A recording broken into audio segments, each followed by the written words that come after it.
এই তো আজকে দুপুরে রান্না করতেছি কি কি দেখেন, এই যে দেখাচ্ছি আপনাদেরকে। এটা হলো ছোট ছোট চিংড়ি দিয়ে কচুরমুখী। কচুরমুখী খেতে যে কত ভালো লাগে বলে বোঝানো যাবে না। যাই হোক, এটা রান্না করতেছি। রান্নাঘরের অবস্থা দেখেন, একেবারে সেই রকম হয়ে রয়েছে।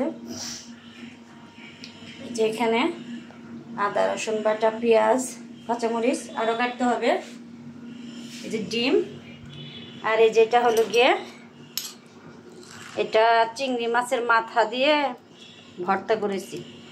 রসুন, পেঁয়াজ, কাঁচামরিচ, শুকনো লঙ্কা এগুলো সব ভালোভাবে কড়াইয়ের মধ্যে সরিষার তেল দিয়ে তারপরে সিদ্ধ করে, মানে ভুনা ভুনা করে তারপরে যে শিলপাটায় বাটতেছি। আসলে এই ভর্তাটা অনেক মজা।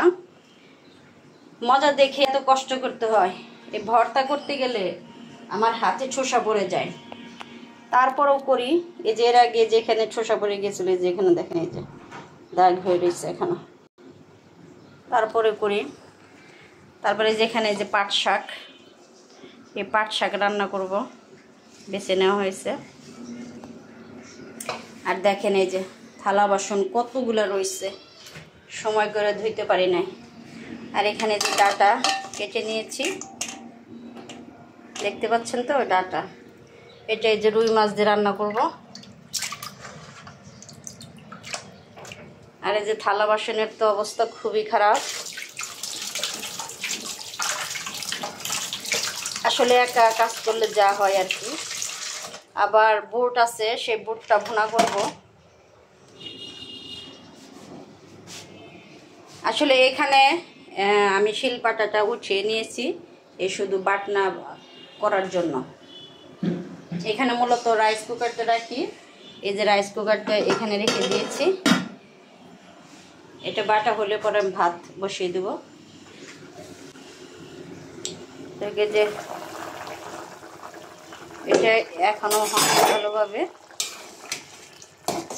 এটা হলে পরে আমি যে মাছটা বসিয়ে দেব।